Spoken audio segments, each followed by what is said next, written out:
have sound.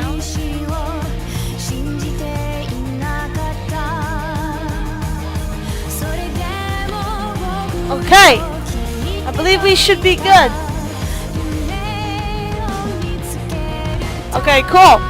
Hello everybody, my name is Gina, aka the Gina Chew, and welcome to another exciting stream of Asagao Academy Normal Foods Club. If you look in the chat room, my wonderful Gina Chew bot will give you all of my social media information so that you can follow me and keep an eye on when stuff gets uploaded to YouTube and when I stream next. But right now, we are going to get started by continuing JonTron's romance route, which I'm so excited about. The last time we left off, it was very sad and heartbreaking. Oh, hold on. Everything is fine. No, I don't know. I want to load data. I want to load this. Yes, please. Thank you. So, the last time we left off, things were really, really sad. Like, the story started off looking like it was just gonna be like this big, like, circus of jokes, and then it got real very quickly. It was really sad because now we know this big secret of John's that Jacques is dead. He exploded and he's now just a bunch of mechanical parts and we don't know if he's going to be able to be fixed, and John is taking it really hard, but he asked Hana not to tell anyone. We're going to see how long that lasts. Because I'm sure that people are going to notice that John is off because he seems to be, you know, a pretty, you know, happy, energetic guy, so I'm sure people are going to notice. Plus, you know, Jacques not going to be there. Jacques always with him, so somebody's going to notice that Jacques not there at some point. So let's start off by reading today's journal entry. Dear Diary, I shouldn't tell Mai. It's not my business to tell. Yeah, that's right. We had the opportunity. Well, we didn't really have a choice in it, but Hana kind of played with the idea of telling Mai, but instead she told Mai that she didn't think she did very good auditioning for the part of the tree in Romeo and Juliet that John wanted her to play, because Hana is also very sad over Jacques dying. You know, she was kind of close with Jacques and she's mourning herself, but she's really more worried about John at this point. So we're gonna see how long it takes for her to break down and how long she can keep his secret. We'll see. So let's jump right on in. I eagerly awaited John's arrival the next day, images of his distraught form alone in his room having plagued me all night. Even though I'm having a problem with speaking today, you guys. Even though I knew he needed time alone and he was grateful I left him, I still felt like I abandoned him when he needed me most. I had Mai to help me when I was down. At best, I left John with PBG, but if he didn't tell PBG anything, then I just left him to suffer alone. I twiddled my thumbs by my desk, turning every time I heard the door open. Oh, no. No, it's not John. No, that's Ian. No. That's PBG. Not him either. But PBG and John were roommates. Shouldn't John be with him? Yeah, you would think so. Jeez. Hana, you're gonna get whiplash the way you're rolling around like that. You sure you're alright? Yeah, I'm fine. Everything's fine. Yet again, Mai knew better, but she didn't press the issue. Apparently after last night, if I didn't want to talk, she wasn't going to make me. Not while we were in class, at least. When the warning bell played, I finally got up and crossed to PBG's desk. I needed answers. PBG. Hey, PBG? Hey. Hana, what brings you to this side of the room? Oh, Peeves. Well, did PBG not know? I needed to talk to John about something, but he isn't here yet, is he? Oh, yeah, he wasn't feeling well this morning. He said he was just going to stay in bed all day. He pursed his lips. John's been acting really weird since yesterday, though. That morning he was fine. I mean, you saw him. But when I got back from practice yesterday, he was in bed. He didn't even want to go eat. That's how bad he felt. But he wasn't coughing or anything either. I hope he's not depressed. Yeah, I hope not too. I tried to smile or do something to not raise suspicion, but PBG cocked an eyebrow at me. Hana's not very good at this sort of thing. Hana, you wouldn't happen to know anything about this, would you? No, we don't know anything. Me? John made me promise not to tell anybody, and I wanted to remain faithful to that promise. But this wasn't like telling Mai. PBG was one of John's best friends and his roommate. If something was going on with John, PBG was the person most likely to notice, most likely to worry, most likely to be able to do something about it. She's got a point. But what if I didn't tell him and something bad happened? But if John ever found out, I knew he wasn't going to like it. Oh! I knew this was going to happen. Okay, so for those of you who did not watch the first part, or maybe you watched it a while ago and you don't remember, the way that we're handling this is I am going to get the best route. I have a walkthrough, but whenever I run, I haven't looked at the walkthrough, whenever I run into a choice, I'm going to try and kind of reason it out and see what I would choose, and then see if I would choose the correct thing or if I would just crash and burn. So we have the choice to tell PBG or not. Now, brace yourself for spoilers for PBG's route, but we had a similar situation with PBG where we had the choice to either kind of force ourselves to help him or to stay away when PBG kind of just wanted to be alone, and pushing ourselves onto PBG when he, you know, was depressed wound up being the wrong thing to do. However, John and PBG are two very different people. This is not just him being depressed. He's like heartbroken and distraught.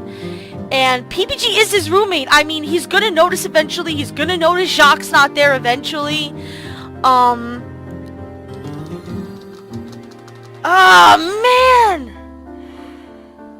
This is so hard.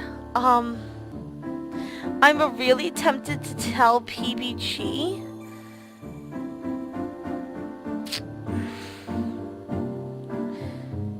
But I feel like I should keep it between John and John and Hana, because it just seems to me like he would rather tell PBG in his own time. So that's what I would choose. The question is, is that the right answer? Yeah, nope. Of course I got it wrong. Okay, so to get the best ending for JonTron, you're supposed to tell PBG, apparently. Which actually I'm glad about, because I always hate those dramatic situations where like a friend really needs help.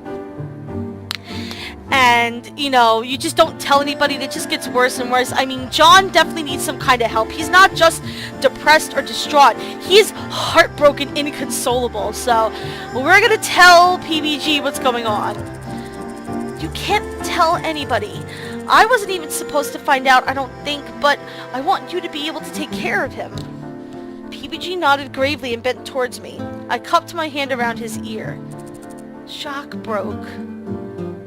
PBG snapped upright, a look of horror on his face. He wasn't in the room last night, now that I think about it. Yeah, he was gonna notice at some point, really. We just built a birdhouse for him and everything. Oh man, this is not good. You're not gonna tell him I told you, are you? PBG looked at me, then smiled as if he were holding a baby kitten. He patted the top of my head lightly. Of course not. I'm not stupid. I know you wouldn't want him to know, but thanks for telling me. I grumbled as I straightened my bow, smiling in spite of myself. I was glad I could rely on PBG. I'll try to just pretend I noticed it, if I even bring it up. Yeah, that's a good way to kind of play it off, is just to be like, hey, where's Jacques? You know, he can only have so many excuses before he finally tells the truth. But hopefully PBG will hold us to that and not tell John, or hopefully John won't find out that Hana told PBG, because that's not good. Poor John. I'm so heartbroken for him. The loss of a pet can be really hard, so I know what he's going through. PBG touched a hand to his neck, suddenly staring into space. That's right! PBG and Danielle lost their dog a little while back. I remember that. You okay? Sorry? Oh, anyways, I'll make sure to take care of him. Thanks for letting me know.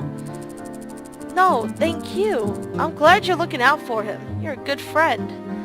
PBG smiled, then tipped his head back. Yeah, I know. I shoved him giggling, then went back to my desk. Still, I wasn't comfortable just leaving John alone for the day. As Miss Shizuka entered and started taking roll, I made up my mind. I had to go check on him. Oh, this is gonna totally work out, I'm sure. As soon as the bell rang, I shot out of my chair. Hana! Hana! See you later. Don't worry about me. I'll see you after lunch.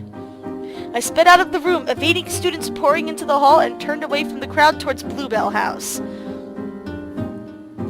I passed the sign where John first stood and told me that we were in the same class, then sped walked past the field I got lost in that very first day at Asagao.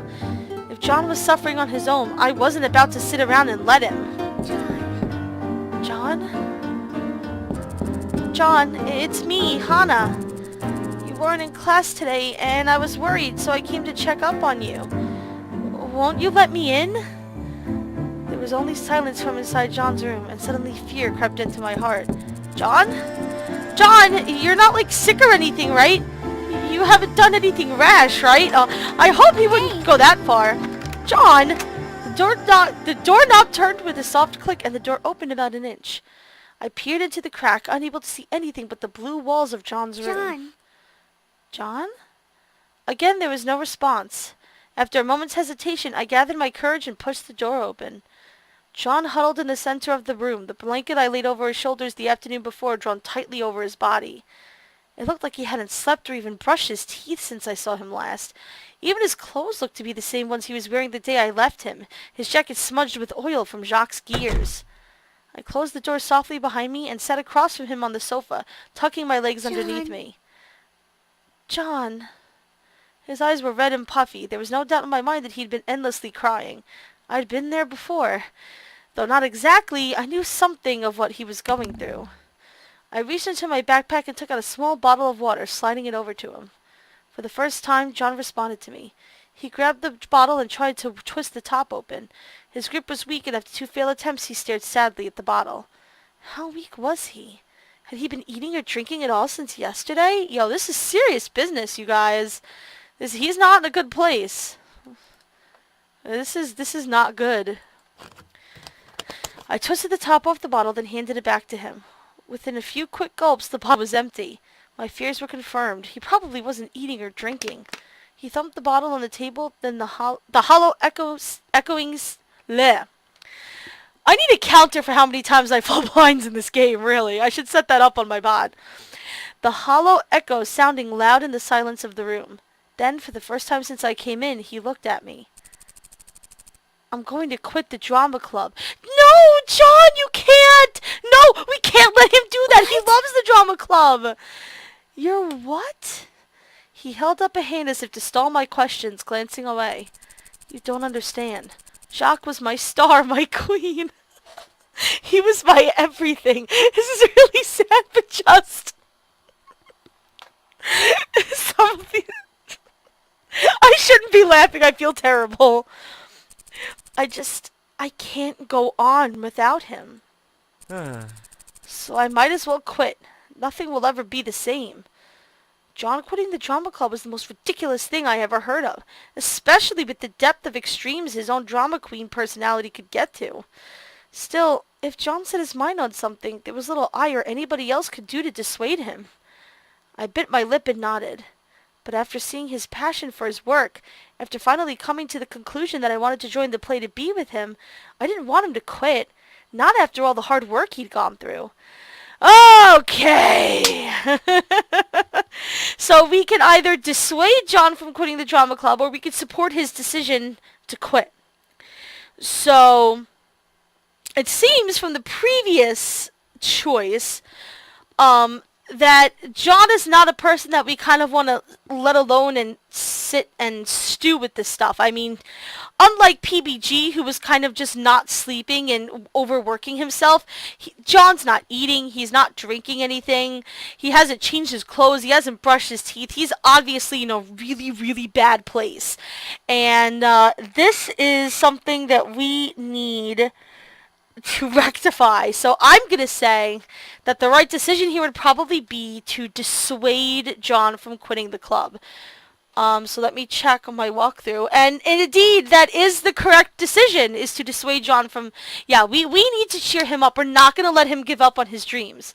We're not going to let him... Jacques wouldn't want him to, I believe. So we're going to dissuade him.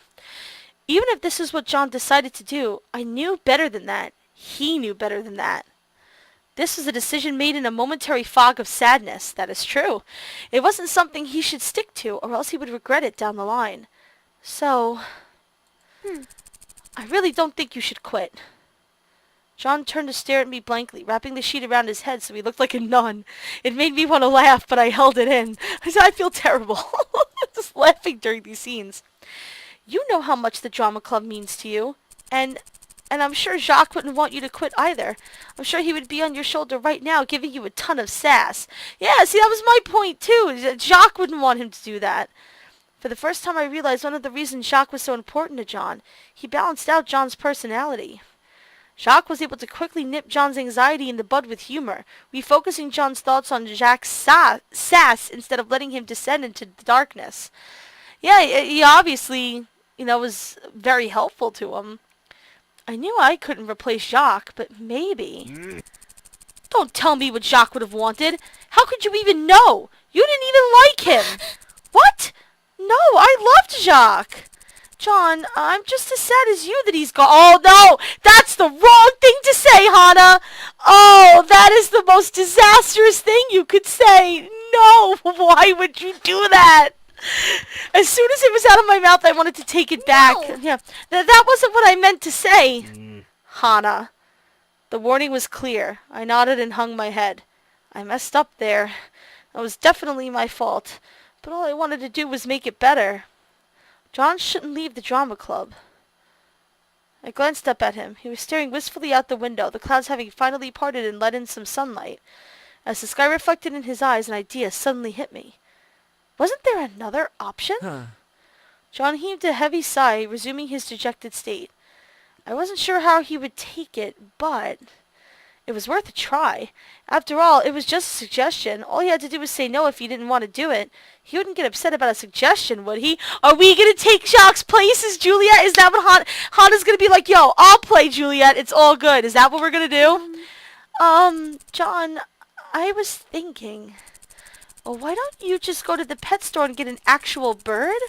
Well, one that looks exactly like Jacques, and you can tell everyone they're the same bird and just pretend everything's the same? Oh, I don't know about that, Hana. John looked at me in surprise, but didn't say anything. I pushed through. I can even go with you if you want, and then you could keep going with the play. You wouldn't have to quit the drama club, and nobody will ask bad questions. What do you think? Yeah. That's John's thoughts. If it's not Jacques, I don't want him. John released something that sounded like laughter, but it wasn't. It definitely wasn't. How could you suggest such a thing, Hana? Replace my precious Jacques like he's a piece of meat or an object? That wasn't what we were considering. Well, oh, no! Hana! Why are you saying the worst things right now? Why are you saying the absolute worst things? How could you do this? I can't believe I have to read this line. Hana, you're getting ridiculous. Well, he is an object. He's a computer program. No, he's not. Or he was, I guess. What the fuck is wrong with you? Wow! John! Oh, you know what, John? I don't blame you, because Hana is just... John slammed his hand on the table and I jumped to my feet, somewhat shaken. Over my dead body, Hana. I never thought you were this kind of person. I'm glad I found out, though. Wow! I can't believe I almost made you a tree in my play. I shouldn't be laughing. Calm down. It was just a suggestion. If you don't like it, you don't have to do anything about it. Get out of here. This is a sacred space. The likes of you aren't welcome. Oh no.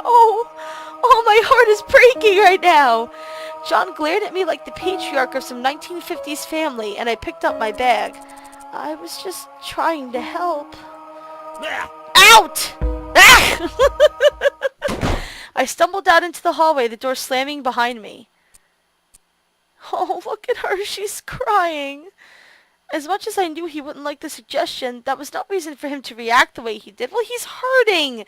He's mourning. He doesn't want to replace Jacques. That was not the right thing to do, Hana. I'm sorry. You were in the wrong here. I mean, yeah, he did snap at you and he didn't have to do that, but, you know, I was his friend, not an alien in human skin. He should have given me the benefit of the doubt. Should have trusted where I was coming from. No. I shook my head. Grief did more than make people sad. It made them sensitive, stressed, volatile. Looking back at the months after my mother died, I did my best to contain my emotions, but even then I lashed out, especially at the people I loved most. John was going through a hard time, and I might have made things worse for him. Yeah, I think you did, Hana. No longer hungry, I decided to skip lunch and go straight back to class. I could use the extra time for practice anyways. Alright, so we're at the next day. Let's read this journal entry. It's called Took the Midnight Train. And we've got 20 tournament points. So I guess that means we're also kind of heading in the right direction. I guess that's another indication. But man, that was painful getting lashed out by John that way. But Hana kind of deserved it, I'm not gonna lie. Dear Diary. It wasn't a bad idea, though. In fact, maybe a living bird would be better for John. Able to respond naturally to him and get genuinely upset if he messes up. It could be a learning experience, right? And he won't make that Jacques a Juliet. You're being a little selfish. Hana, stop it. The next day, John was back in class. I didn't feel confident enough to go up and talk to him, but it was just as well. Even sitting in class, he evaded my gaze. It was as if I had physically wounded him by suggesting to replace Jacques, the very possibility of poison to his soul. Well, yeah, he's... Hana... PBG doted on him, making sure he came to lunch and checking over his homework before he turned it in. Occasionally, he and I made eye contact from across the room, and he'd give me a thumbs up. Those were my only indications that John was doing okay. But at least John was around. Even if we weren't talking, that put my mind at ease. Do we still have no, same one, okay. The third day after John came back to class, we were all gathered in the cafeteria for lunch. For the first time, John wasn't avoiding my gaze, and everybody was unusually cheery. Then Shane said something he never should have said. He's gonna ask where Jacques is, isn't he? Hey. John, Jacques hasn't been around for a while. What's up with that? No! No, Shane! That is bad! What are you doing? My fork dropped onto my tray. Across the way, PBG spilled half his packet of peanuts.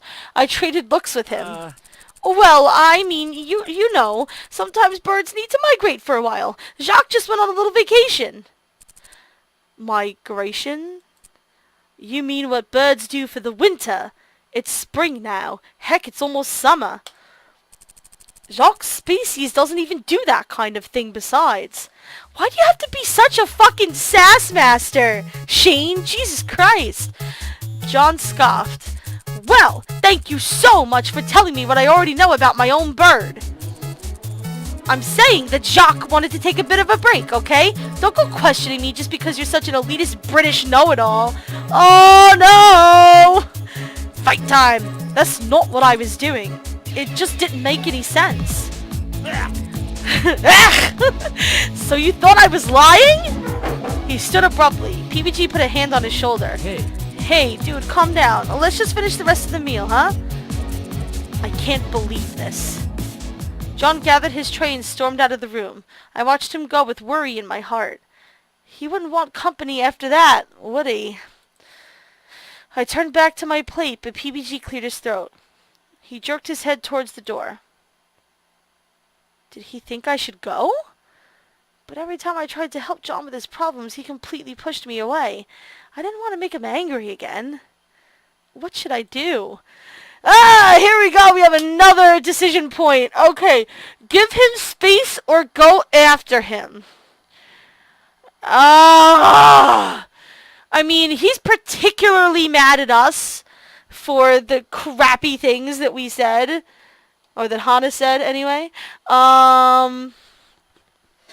But he's really starting to lash out at his friends now, and PBG thinks we should go follow him. I mean, I kind of trust PBG's judgment on this, because PBG says he'll take care of it. We know from PBG's route that he's very in tune with people's emotions. He's good at taking care of people. So I feel inclined to kind of go after John in this instance. So I would choose go after him, but let's see what the best end walkthrough says. It says to go after him. So I think I'm getting a better feel for the way John works as a character, which is good. I still would have screwed it up because I would have messed up the first choice, but that's okay. So we're going to go after John. Sorry. I'll be going on ahead. As I stood and gathered my things, something like relief crossed the others' faces. Just let him do whatever he needs to do. I'm sure you'll help. The others nodded and murmured their support. I smiled. Thanks, guys. Just before I left, Shane grabbed a hold of my arm. Oh, this is gonna be good. Tell John I'm sorry, too. Whoa! Genuine emotion from Shane, you guys! I will, Shane. Don't worry. As I dumped my tray, I found myself chuckling. Shane and John were more similar than I thought. They always found a way to say just the wrong thing at exactly the wrong time. Yeah, well, you have a knack for that too, Hana. Don't go counting yourself out there. Yeah, I guess they all assumed something bad happened to Jacques if he reacted that way. So I'm glad that John was able to keep that secret for 3 or 4 days. I found John sitting on a bench just outside the cafeteria, gazing into the branches of one of Asagao's many well-maintained trees.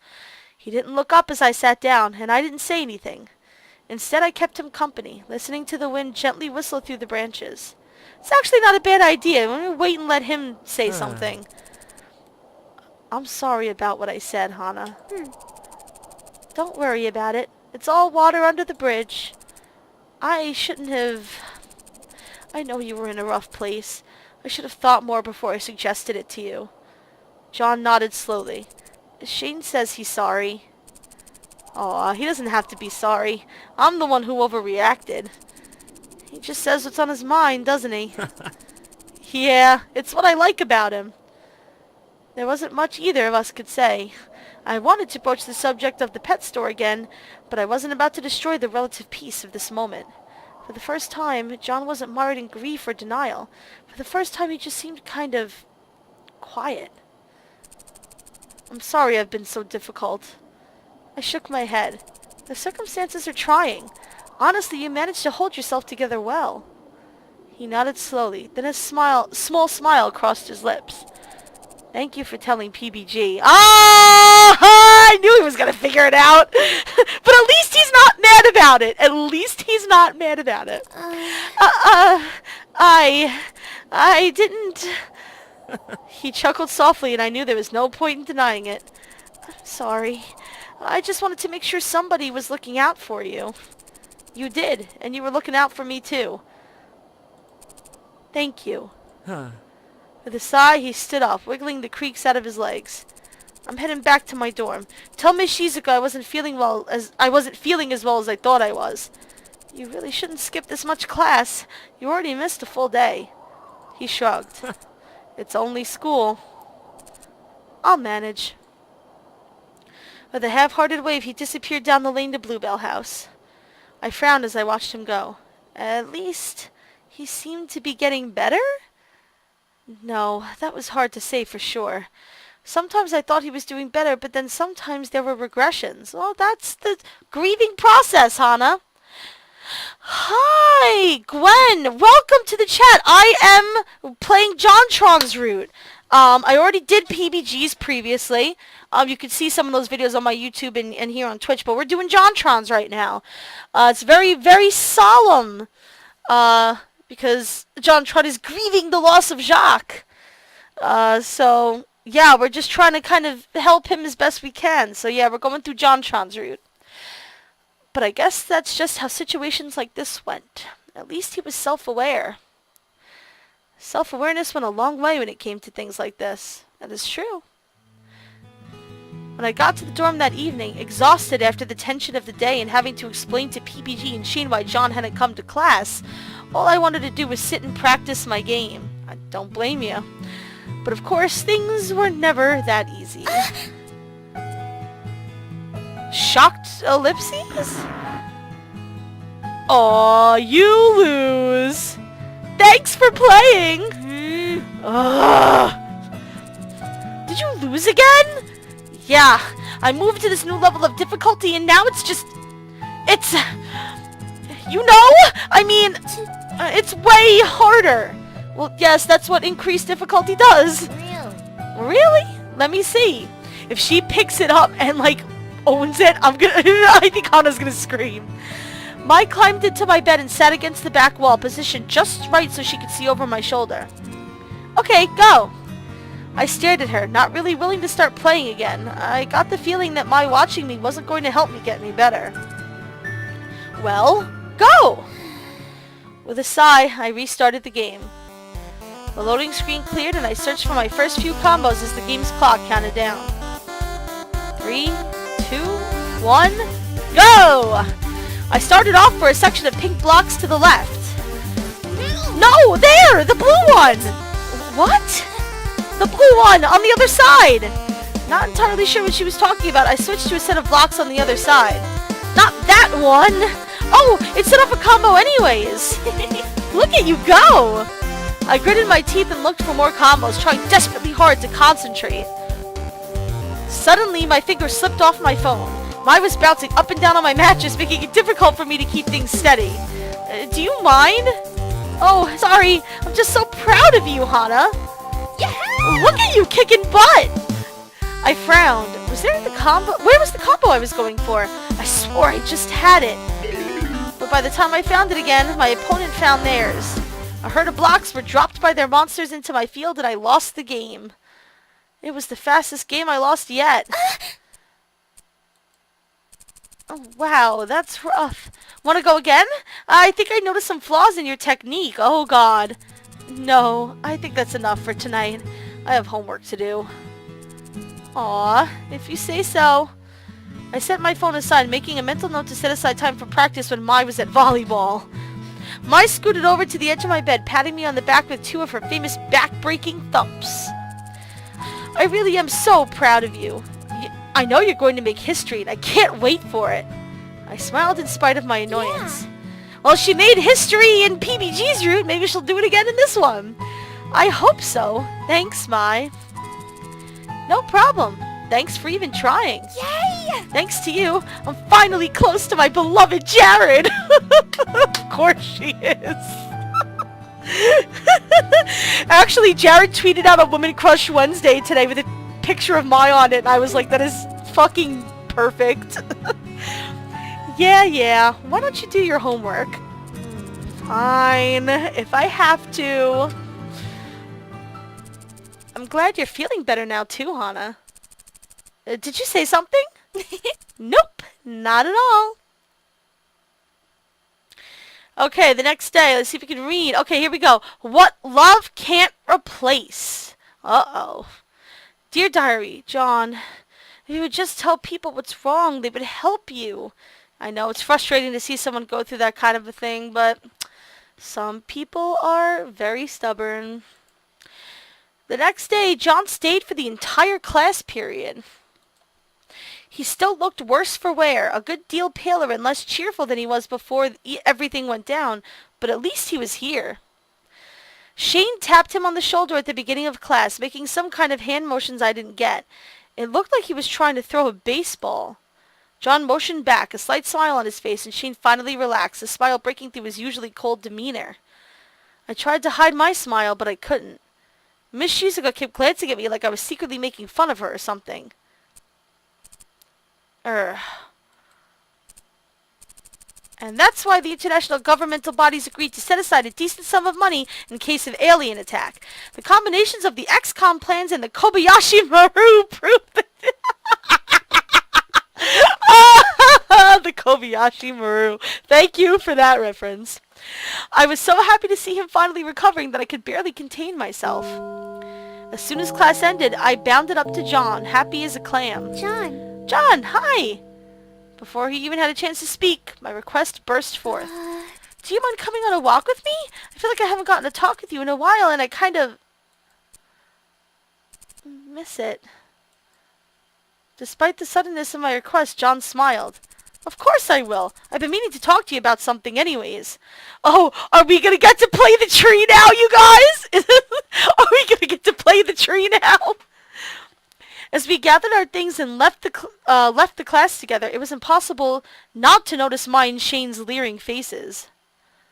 I stuck a tongue out at them both, then skipped out with John. Good job, Hana.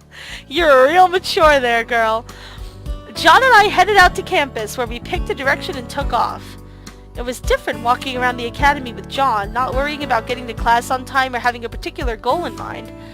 The buildings that usually looked so oppressive in their scale and orateness, especially compared to my old concrete building of a high school, now seemed like gleaming soldiers protecting us on our way. Well, you're finally getting used to Asagao. That's good.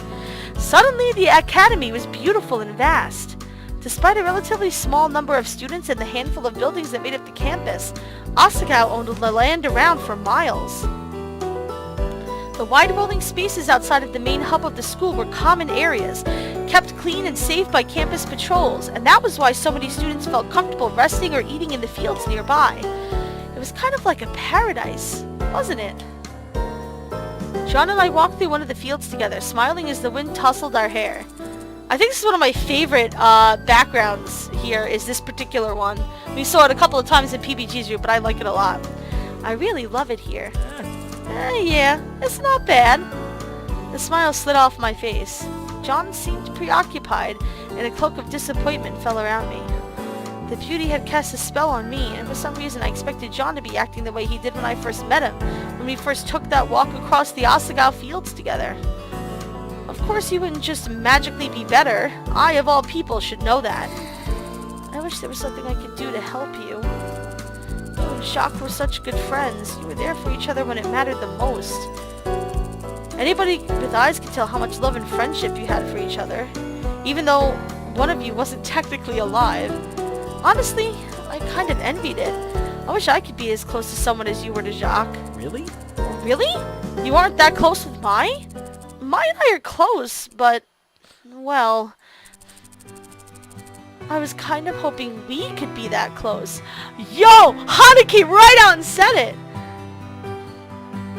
I said it! I put my hands over my burning cheeks. John laughed. Well, I'm touched, frankly. No, but really, if you and I could keep spending time together and I could maybe make handling your loss a little easier, that would make me so happy. That's super cheesy. You're all cheese, aren't you? She is very cheesy. No.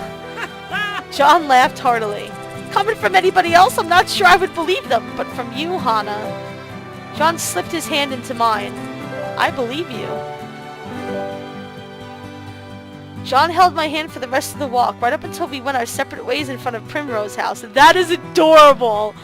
As I watched him leave, I held my hand to my chest. It still had his warmth. I wasn't sure where John and I stood regarding our feelings for one another. With everything that happened, it didn't seem the time to burden John with questions about where we were at or where this was going. Correct! Do not do that, Hana! Please don't! Certainly, feelings were there, even if we never explicitly said anything about them. But I thought that was just as well. The way things were progressing and the way we felt, they were things that didn't need to be said. At least not yet. Not now. Good girl, Hana. Is this a new one? Yep. Okay, so our current event is called Avion Juliet. Oh, we might be playing Juliet after all. Okay, dear diary, John and I, my feelings for him are, I'm not really sure what they are, but he makes me happy, and I can take the things he says with a grain of salt. I think we get along well, and I hope I get to spend more time with him. I hope he feels the same way. I have a feeling he does. He's just, dealing with some stuff. I was sitting in my room with Mai, watching a rather violent show about a group of humans trapped inside a giant-sized walls trying to free themselves from their giant-like enemies, when there came a knock at my door. I paused the episode on her computer, rolling her eyes. Can't believe this. Wonderful. Great. Go ahead and get the door. I'm sure it's for you. As Mai hummed the series opening... That was Attack on Titan! Thank you! As Mai hummed the series opening, I hastily crossed the door and pulled it open. John. John! John stood in my door, a broad grin on his face. Hearing the music, he peered into my room. I drew the door closed behind me and stepped out into the hallway. What brings you here? Lightning fast, John grabbed my wrist and dragged me down the hall. Oh, what? Shh! Oh, here we go. John dragged me off to one side of Primrose House before finally letting go. I rubbed my wrist, trying to keep a lid on my anger. Oh, he's just excited about something. Don't get angry. What was that about?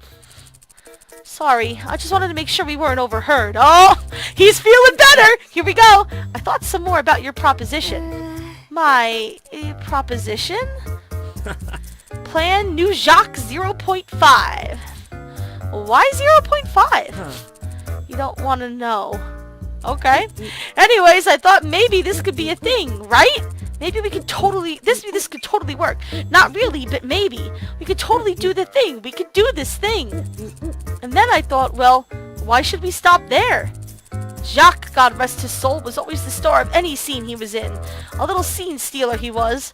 I'll never be able to match his God-given charm and charisma. No way, no how. I love how I've decided that you are going to the pet store with me and you will help me pick out a suitably intelligent replacement for my darling Jacques. God rest his soul. But we have to be sneaky about it. Despite the fact that John made this decision independent of any input from me, I was excited. For the first time, John was looking and acting like himself again. The color was back in his face, and he was joking around in that fast-talking way he usually had. And there was... Don't you think it would be easier to get an actual human to play Juliet's role? Of course not! What are you, crazy? He patted me on the head. Silly Hana, you know nothing of showbiz, but it's your innocence that makes you cute. Anyways, I've decided that you are going to the pet store with me and you will help me pick out a suitably intelligent replacement for my darling Jacques. God rest his soul. But we have to be sneaky about it. Despite the fact that John made this decision independent of any input from me, I was excited. For the first time, John was looking and acting like himself again. The color was back in his face and he was joking around in that fast-talking way he usually had. And there was no way I could turn him down. Not after the week he had, and not with how much I wanted to be around him without Jacques' shadow looming heavy over us. Yeah. Of course! I offered before, didn't I? Yeah. Great! Thanks, Hana! John clamped his hands over mine, shaking them fervently. This'll be great. Really, it will. You won't regret this at all. Oh, I have a feeling we're gonna regret it. Why would I ever regret it? But John already let go and was heading down the lane. See you later. I'll see you this weekend. We'll take the train to the city, so maybe don't wear your uniform. Of course not! Did he take me for an idiot? Mai scooted back over onto her bunk to make room for me as I entered the room, hiding something sheepishly behind her back. What have you got there? Definitely not a cookie. What's up? How did it go? Everything good with Mr. Birdman? I think so. I really think so. We can only hope. I think this is the next chapter. Am I correct? Yeah, chapter 3. Oh, these sad faces make me very concerned. Okay. Okay, there we go. I just wanted to make sure. This keeps happening where it's... I think I'm clicking too much. I'm getting a little trigger happy, ladies and gentlemen. Okay, let's read our new journal entry. Current event stressed. Oh no. Dear Diary, a new bird, a new Jacques. That's great news for John. Not really that great for me, though. This bird won't be the same as Jacques was. I hope that I won't be too afraid of him. Maybe Jacques helped me more than I thought? Maybe. I mean, you were very sad when Jacques died too, man. I mean... But as the rest of the week passed, I got more and more worried for John. Hey man, how's the play coming? You know, it's coming. But we're having some trouble with the leads, so... Really? Wasn't Jacques supposed to be the lead? Yeah, well... It's more like the side characters. There's a lot to juggle there. I've been busy. Busy was the least of it. John was lethargic, often spacey, and struggled to pay attention in class. More than once, Shane saved him by whispering an answer when Miss Shizuka called on him. That, and... Hey. So when should we get all together to talk about the tournament? Ah, yeah, the tournament's going on too. And this time, actually talk about it. The last few times, we got a little too distracted. A couple of my close friends and I filmed this video, pretty much every year for our group Christmas party. And, we have this problem all the time where we meet to discuss putting the video together and we just get completely distracted. It's very easy to do. But Josh challenged me to a marionette party match. I couldn't let my throne be claimed, huh? Marionette party, huh? You wouldn't even hold the throne anymore. Ellipses. Anyways, what works for everyone? We shouldn't do it this weekend.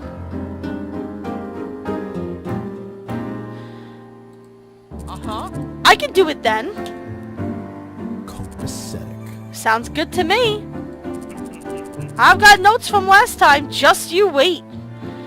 The ascent passed around the table until it reached John.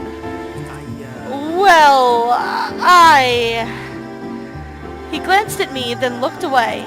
I can't really this weekend. I've got a lot of stuff for the play. Really?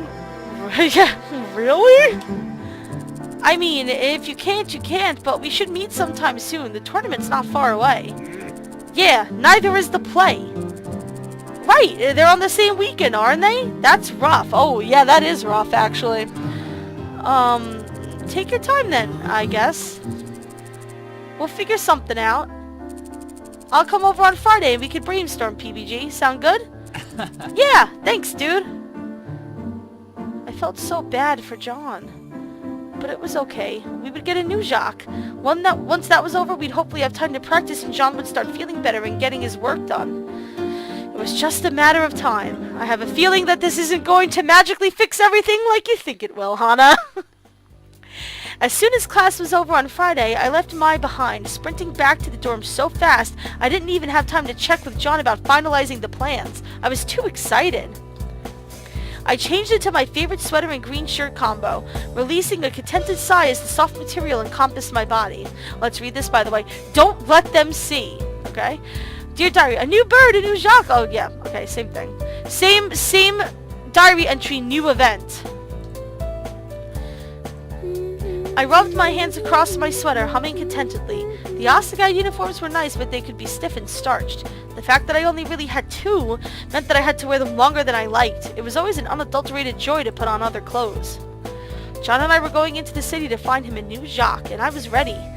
In all the time I was at Asagao, I had yet to visit the city nearby. I hadn't even been to a big city since I was a kid. With slight nerves buzzing in my mind, I sat down and waited.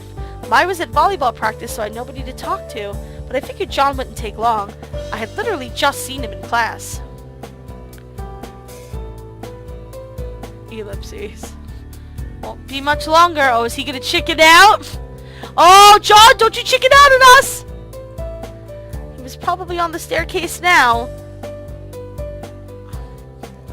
John!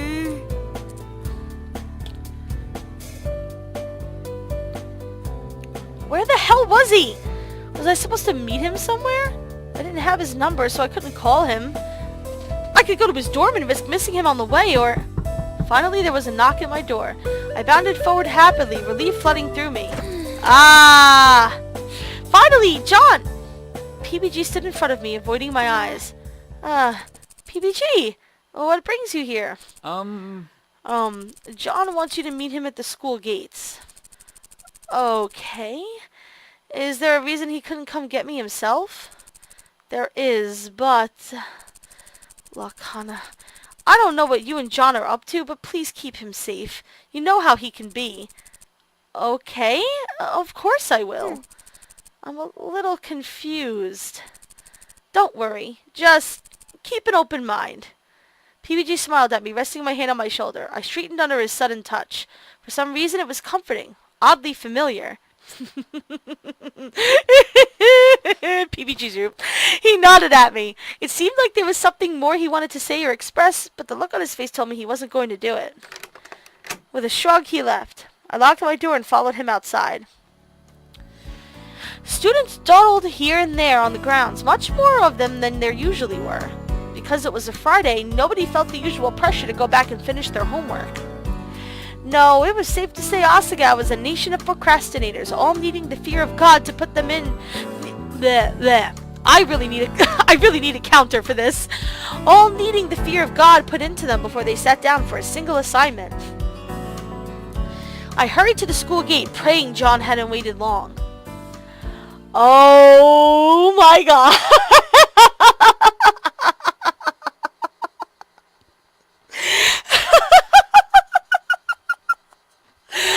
Oh my God, John, why? But when I got there, he was nowhere to be found. There was some weird guy, though, and he looked kind of like a porn star. I can't. I just can't. He glanced up as I approached, and I switched directions to it on the other side of the gate. Where was John? If only he would hurry. Shocked ellipses. He was staring at me. Why was he staring at me? I turned around, peering back into the campus. Nobody came. I was starting to get a little scared. The man took a step towards me, then another, and another. I coiled, hands tightly gripping my purse. Was he gonna rob me? Try to kidnap me? I stared straight ahead. No eye contact. Eye contact would only make it worse, not even looking. Hana. I jumped. How do you know my name? The man reached out to touch me and I shrieked. And I flung my purse into his head. Ouch! What the hell, Hana? Malkovich. Wait, that voice sounded familiar. John? Is that you? John rushed a hand over my mouth. Shh! It's Malkovich to you. I'm your uncle from Russia. Got it? Oh, I'm not doing a Russian accent for him, okay?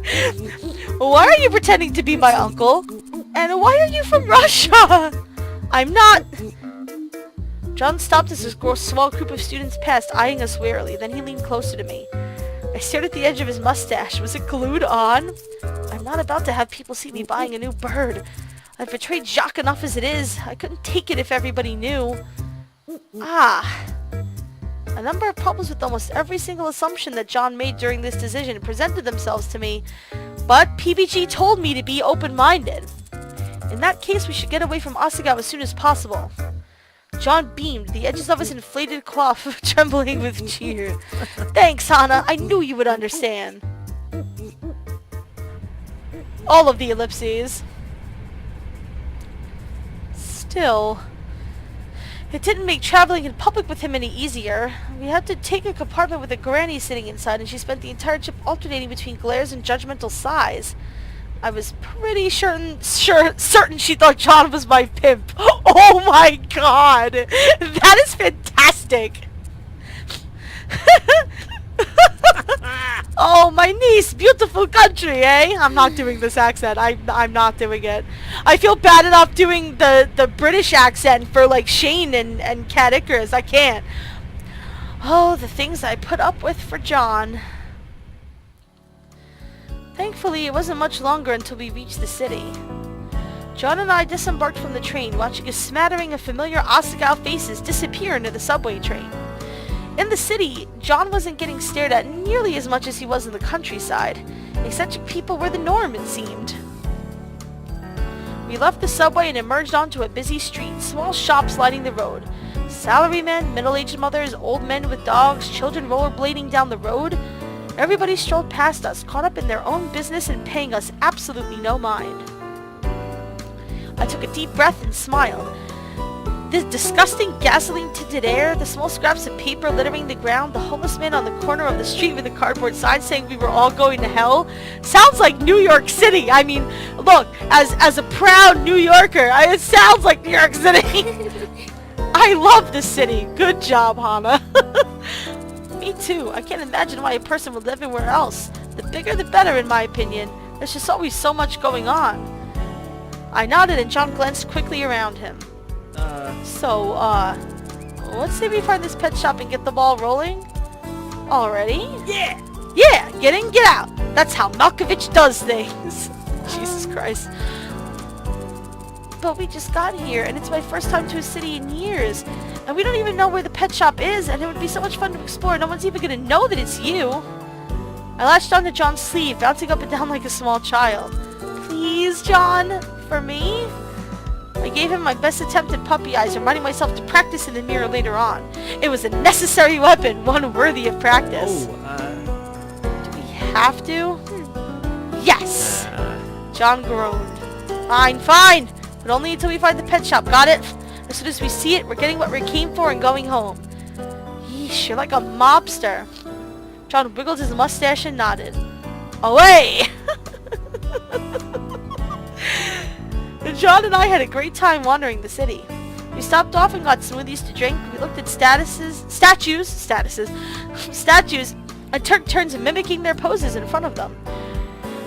At one point, a guy catcalled me from his car and John went a full-on Malkovich on him, screaming at him in that peculiar accent.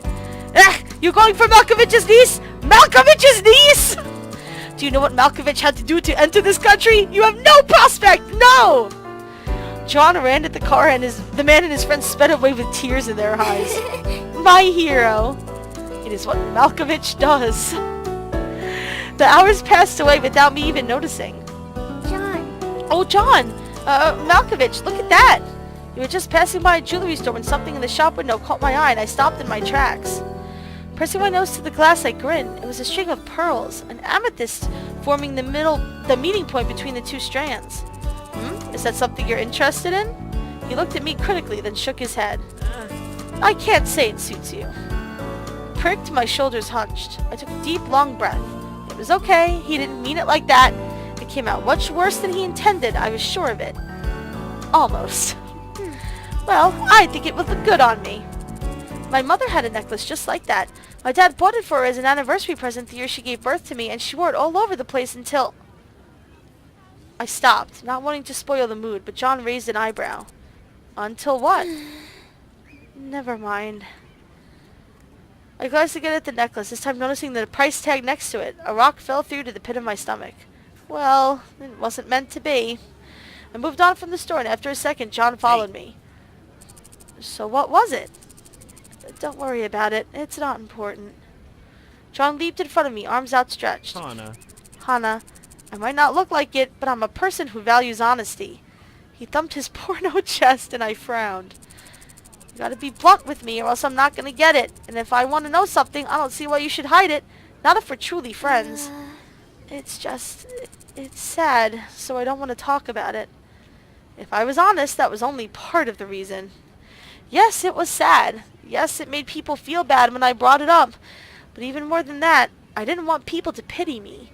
I got tired of seeing the looks on their faces when I mentioned it, the way their brows scrunched up and they cooed as if talking to a small kitten. I didn't want John to look at me that way. Yeah! Lay it on me. I got this. John stretched an arm against a lamppost we were passing, planting his feet solidly on the ground. It seemed he wouldn't be moving until I said it.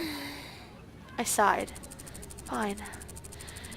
My mom passed away when I was 8, so I barely remember her. Happy? He looked surprised for a brief second and glanced away. I knew what would come next, and I didn't want to see it. Instead, I strode on past him. In a second, he was right back next to me, pumping his arms in his characteristic show-tune manner. For a moment, it seemed like he forgot he was Malkovich. Yes, actually, I'm quite happy. That wasn't too bad, was it? The words flowed swift out of his mouth, just as they always did, almost without care. Oh! We got a new follower! Fitter Kitty! Thank you so much for the follow! Welcome! Oh, that is so cool! And actually, My voice is great? Oh, thank you so much! I hate my voice. I'm actually kind of self-conscious about it. I love it though, thank you! Oh, what a sweet compliment! That is so cool, thank you, welcome, and thank you so much for the follow! I hope you're enjoying the stream! The words flowed swift out of his mouth, just as they always did, almost without care. He wasn't trying to coddle me. No, it wasn't. So, do you have that necklace back home then? No, she was buried with it because it was so important to her. My dad misses her so much. John nodded sagely. I bet. I think I can kind of understand in some way. We stood at a stoplight, waiting for the light at the crosswalk to turn green. Why'd you even come to Asagao anyway? Oh, that's another issue for her. I seem so nice. Oh, thank you. I try to be nice to everybody. It's not always the easiest thing in the world, you know. Not everybody in the world is technically a nice person, but you know, I try to be. Thank you. I'm glad that you're joining us. You're so sweet, Fitter. Thank you very much. What? You're a scholarship kid, ain't you? It probably costs a lot to get here, so you must have some big reason. I bit my lip. Why was John being so nosy? I bet he wouldn't like it if I asked him these questions, and it was kind of hard to take him seriously in that getup. I guess this is John's way of trying to get to know you, Hana. I'm sorry. I scanned the street for something neat, something to distract him from the question, and gasped. Look! The pet store! The light changed to green, and I sped across the street down the next block. A bright orange sign proclaimed that the shop to be Pets and Pests. Not the friendliest of names, but it would do. Come on, let's go! I grabbed the door and held it open for John, but he just stared at me. What's wrong? I don't know if I can do this anymore, Hana. I had a feeling he was going to start chickening out a little bit. He glanced down the street. This was a bad idea. Let's just go home. What do you say? I rolled my eyes and grabbed his hand, pulling him inside. Come on, you'll be fine. Bird Center! That was the first thing when this came up. I was just someone's Bird Center. Why? A seedy-looking old man glanced at us as we entered the shop, but upon seeing John's getup, he turned back to the newspaper in his lap. A questionable reaction, but welcomed nonetheless. I wasn't fond of employees hovering over my shoulder while shopping. I always felt pressured to buy something. I used to work in retail for like 3.5 years, and I know it sucks. Salespeople don't like to do it either. We passed cages filled with puppies and kittens, ferrets and fish, spiders and snakes. I tried my hardest not to look at anything, partially out of fear and partially because I knew if I locked eyes with something, I'd want to take it home. No, even more than that, I would take it home. I'd smuggle it into Asagao like illegal drugs and spend my days treating it like actual family. Some of the things Hana says are just too good. The birds were at the back of the shop, presumably so their high-pitched chirps wouldn't upset the store owner after a particularly late night. We glanced through the cages, seeing birds of every shape and color. For such a small shop, they sure had a lot of variety. But then I spotted it. John, look! The Malkovich getup, I can't. It looks exactly like Jacques! That bird looks exactly like Jacques! It's the spitting image of him! John frowned, eyeing it skeptically. A green-cheeked Connor. It's the right species, and it does look oddly similar. He peered closely at the bird, who was napping lazily on its branch. Okay, I just had a thought. I explained this back when I was doing PBG's room. But for anybody watching that hasn't heard this, I'm a writer in my spare time, and I tend to look at these kind of things from a writer's perspective. You know, I like to read, and I like approaching things as a reader, but naturally when I see story elements, I'm always thinking about how they get put together kind of behind the scenes, because as a writer, that's what I do. And, my thought just happened was, because you remember when we were at the flower festival, John couldn't find Jacques and he was pretending to be a statue at the fountain. What if this is actually Jacques? And he left a bunch of like fake stuff there just to try and go off on his own. I know it's a really dumb idea, but as a writer, these are the things that come into my head. If that's what actually happens though, I'll die. But that thought just came into my head, and of course I had to share it with all you lovely people. Oh my goodness. No, the colors are exactly the same. It's almost like Jacques was based off this bird. Or vice versa. What? Pardon?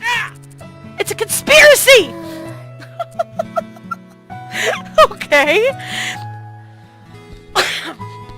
Anyways, let's get him!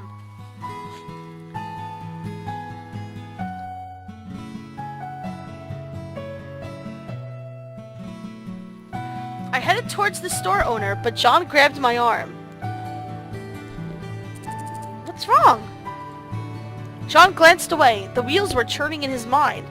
John wasn't the hardest person to read. I don't have a cage or food, so I shouldn't do this. I don't know about real birds. I only know about Jacques. I should study more or something. You definitely have a cage. We helped make that birdhouse together, remember? I guess we did. Besides, I don't believe you've studied a day in your life. Rude! I happen to be a very intelligent and culturally sound individual. Just the other day I went to the symphony to hear Firebird. Okay, Mr. Culture, stop making excuses and let's go. I approached the store owner, who glared at me. I could read his thoughts in his eyes. Stupid kid. This is why I hated talking to employees at stores. Excuse me, can we please have that green Connor? He flicked his tongue around his mouth. I could see the little lump probing his cheeks. What's it to you? What? What? What's that bird to you? A pet? Huh! The man snapped his newspaper back up, not even looking at me anymore. What the hell? Let me try. Oh, here we go! Do it, John! Do it! He's gonna do something amazing! Go for it, man! John approached the counter and slammed his hand down on it. The man peered around his newspaper, then jumped. Why, hello, sir. Your benevolence. How might I serve you? Well, I need that green birdie for my little lady friend, and it seems you aren't interested in giving it to her. The man twisted his hands. He glanced from me to John. I'm very sorry, sir. I simply thought... but then, the bird is rightly yours. Pardon me. Rightly yours? What is he talking about? Shh, just let it happen. I feel like that's a theme with John. Like, just let it happen. Just be quiet. Just let it roll. He boxed up the bird, then included a handful of beginner's bird items at no extra charge. He bowed us out of the shop. In no time, we were back in the street and on our way back. I still don't get what just happened. The Malkoviches are a long, dignified line. They're practically celebrities back in their homeland. Wait, so Malkovich is a real guy? You don't need to worry about it. Let's go home. John, why? John patted me on the head, then started across the street. The whole affair took much longer than I anticipated, and by the time we were on our way home, I was exhausted. The bird sat quietly in its box on John's lap, John peering nervously through the air slits. You think this is really going to work? What? Try as I might to stop, I yawned. My vision was hazy, my head kept tipping towards John's shoulder. John smiled at me, his question remaining unanswered. After some time, he rolled his eyes and patted the side of my head. I snapped awake. What? If you're gonna sleep on me, just do it. It's bothering me that you haven't made up your mind. He's adorable. I smiled, then scooted closer to John and laid my head on his shoulder. He was so warm. I almost didn't mind that he was still in that Malkovich getup. Almost. Almost. As the train pulled into Higanbana, John shifted nervously. I pulled my head up off his shoulder. Yeah? What's going on? We're getting close to Asagao, and I just realized something. PBG was supposed to be meeting up with Gerard tonight in our room. What if he's still there? I'm not going to be able to take this, Jacques in like this. They'll know something's up. Oh, that's no problem. We can keep him in my dorm room. Mai's got a game tonight in another town, and it was supposed to go on late. Really? Are you sure, though? I know you're afraid of birds. I mean, it's only until Gerard leaves, right? What could be the harm in that? Oh, I'm sure we'll find out. The trip across campus was perilous.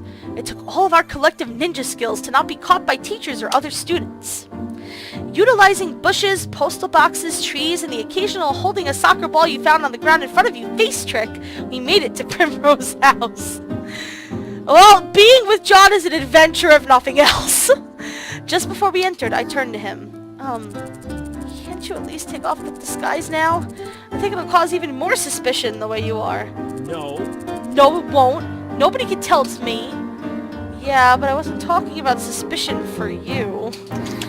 With a sigh, I pulled open the door. Malkovich's mind was made up. There was nothing I could do. We climbed the stairs with halting steps. I peered around every corner to ensure nobody was around. I like the way they wrote that! Very good! Knew Jacques was surprisingly well behaved, considering the amount of travel and jumping to and fro we were putting him through. Either he was still asleep or he was so chill as to be confused with the dead. I winced as the thought occurred to me. Too soon, Hana. Too soon. We climbed to the 3rd floor and sprinted to my door. I took out my keys as fast as I could, trying to unlock the door. Hana! Oh, it's Kakusu! Oh, no! Kakusu was suddenly next to me, having made almost no sound in her approach. As I fit the key into the lock and turned, Kakusu made a high-pitched whine. Mai texted me. She told me to tell you to save her a pork bun from dinner. I now see that this is no longer possible. I nodded slowly. Kakusu stared at me, evidently expecting some kind of response. Thank you? She nodded, eyes flashing. Message delivered! With that, Kakusu disappeared into her own room. Oh my god. Who was that girl? Let's just say Jacques isn't the only robot in town. Damn, Hana, that's cold. You just can't go calling people robots. Never mind. She literally is a robot, though! I shoved the door and ushered John inside. John set the box and bag of products down with a sigh. It's not heavy, but damn, it was uncomfortable. Thanks for carrying everything. Hey, it's my stuff. John shrugged, rolling his shoulders. I eyed the box warily. Knew Jacques still hadn't made a peep. Was he really okay? I'm gonna head back and check whether Gerard's around. I'll come back as soon as the coast is clear. John followed my eyes to the box. Are you sure you'll be okay? Yeah. Of course, I can handle a little old bird. He'll be back before I even know it. She's gonna open the cage to make sure the bird's okay and it's gonna fly out. This is my prediction. Okay, if you're sure. John was clearly uncomfortable with this, but I felt I could handle myself. I shooed him out the door. Just before it closed, I stuck my head into the hallway. And please change your clothes! John gave me a thumbs up. Satisfied, I went back into my room. It was still and silent, as if I were totally alone. My uniform was still laying out on my bed, my homework spread across my desk. Everything was normal, except that there was another living being in the room with me. The silence was really starting to throw me off. I tried to peer through one of the box's breathing holes, but I couldn't see anything. Was it even in there? If all birds were this calm, then maybe I was wrong to be so afraid of them all these years. It wasn't like I had a rational reason for hating them. They were just so small and fast and pointy. So much potential for destruction in one tiny flying package. I changed into my pajamas and sat on my bed and looked around my room. Well, now what? Practice or check out Mr. Birdie? Oh, Lord. Okay. I think checking out the bird is a terrible idea. That is going to get us into major trouble. So my initial instinct right now is to practice, but let's check the walkthrough and see if that is the way to get the best end. Yes, we are supposed to practice. We are not supposed to check out the bird. Thank God, because I have a feeling that would be a disaster. So we're going to practice. Yeah, I should practice. There were only a few weeks left until the tournament after all, and I didn't want to embarrass normal boots. Plus, I assume that's going to give us tournament points. I pulled out my phone and turned it on. Instantly, several texts came in from Mai's number, all begging me to save her a pork bun. Sorry, Mai. I switched out of the text app and started up the game. After a brief loading screen, the chirpy music began to play. I challenged someone to a multiplayer match and waited for the timer to count down. Ugh. That guy was hard. Oh no. The bird started screaming, bouncing into the box's walls and moving it to and fro across my desk. Pencils and books clattered to the floor. The box flew across my desk as if possessed. It drew close to the edge of the desk, almost falling off. No! It was going to fall off. Not knowing what to do, I reached over and pulled open the lid. No, Hana! God damn it! The bird flew out of the box and around the room. What did I tell you? A complete blur. It rammed into a wall, knocking down my shelf and then into my bed and then into a desk. Oh no! Objects fell across the room as if it were having an earthquake. People are gonna hear this, you know. Then talons flew in my face. I covered my face with my arms. And then it was on me, beating against my skin, tearing through my hair. Oh my god. Screaming, I crawled to the door, trying to shake the bird out of my hair. A heavy thud came from my door, and then I heard him. Hana? What's going on? John! I reached up and pulled the door open. John ran into the room, eyes wide. Oh no! He glanced at me on the floor, then grit his teeth. I didn't see how he did it. I know it took some skill and effort, judging by his grunts and the way he hopped around the room. But eventually, after several minutes, the clattering stopped. The screeching became muffled. When I opened my eyes, the bird was back in the box, and the room was a mess. Papers littered the floor, books, action figures, pencils, clothes, everything was flung here and there across the room, and there were fluffs of cotton lining the corners. It took me a few seconds to realize where the cotton came from. When I did, I froze. Oh no, it's Mr. Bunny! Oh no! Oh god, no! John turned to me, panting. Why the hell did you let it out of its box? Mr. Bunny. Oh no! Mr. Bunny lay on the floor, ripped to absolute shreds. If I hadn't had him for so long, I never would have been able to guess the tattered pile of cloth was him. The only recognizable part that remained was a patch containing a single button eye. I picked it up, hands trembling. Tears slid down my face. I bit the inside of my cheek, taking deep breaths, trying very hard to stop crying. It was my own fault after all, and it was only a bunny. It was only a bunny. It was only... Oh, Hana! I sobbed into the tattered piece of cloth. John's eyes widened and he flailed uncomfortably. Stop crying! Stop it! Stop that, please! John, do you mind leaving me alone for a bit? No, but I should help you clean up. This is partially my fault after all. No, I would prefer... I swallowed heavily, trying to stop my voice from wobbling. Please go. John hesitated a few moments, his hands reaching towards me. Then he nodded. It'll be good to get this thing out of here. He grabbed the box and the rest of the supplies, shifting carefully to the door. As he passed, I flinched. He hesitated, looking at me for just a moment. Then he left. With John gone, I started sobbing almost uncontrollably. My rabbit was gone. He was gone. After all this time, he was gone. And now you know how John felt about Jacques. I crawled into bed, holding the tattered eye to my chest. Normally when I was this upset, I could go to Mr. Bunny for comfort. In fact, he was my only friend for the past year. Now, though... Now I was alone. And he was gone. Okay. I think this is probably a good place to stop for the night. My heart will go on. All I can think of is Titanic. Okay, so yeah, I think this is a good place to stop for tonight. Thank you guys so much for joining me. Fitter Kitty, thank you so much for the follow and for joining us. In the chat, my wonderful bot will tell you all the ways you can follow me on social media. You can follow me on Twitter at the Gina Chew, and you can follow me on YouTube and here on Twitch to keep an eye on when I'm going to stream next. Today's Wednesday. Thursday and Friday I will not be streaming. Those are my two kind of off days. I have plans with my friends every Thursday and every Friday. So the next time we will pick this up will be on Saturday. This past Sunday I did 2 streams in one day. I did one in the afternoon and then one at my normal 7 p.m. Eastern time. So maybe I'll do that every Saturday and every Sunday.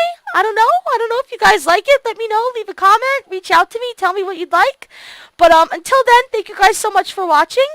And I will see you guys next time. Have a good day.